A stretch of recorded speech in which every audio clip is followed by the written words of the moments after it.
नमस्कार दोस्तों, आप सभी लोगों का स्वागत है हमारा चैनल BFC एल्बम न्यूज़ में। दोस्तों, वीडियो को आगे देखने से पहले लाइक करिएगा, चैनल पे नए होंगे तो सब्सक्राइब करिएगा, साथ ही में नोटिफिकेशन बिल को ऑल पे सिलेक्ट करना ना भूलिएगा। इस वीडियो को आगे जरूर शेयर करिएगा। दोस्तों, बता दें कि कल टीजर लॉन्च किया गया शाम में और आज 10 बजे सुबह में पावर स्टार पवन सिंह जी का जबरदस्त होली गाना चुलिया छोट लैला ये पहुना का फुल वीडियो सॉन्ग रिलीज किया जा रहा है, आप सबको पता होगा। लेकिन दोस्तों, बता दें कि इस गाने का फुल वीडियो सॉन्ग का प्रीमियर लग चुका है। आप लोग जाइए और नोटिफिकेशन ऑन कर लीजिए।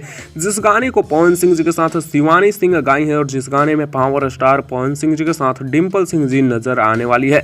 गाना 10 बजे का प्रीमियर लग चुका है। Global music junction YouTube channel पर रिलीज कर दिया जाएगा, तो आप लोग जाइए, रिमाइंडर सेट करिए और इस गाने को 10 बजे ज़्यादा से ज़्यादा शेयर करिएगा।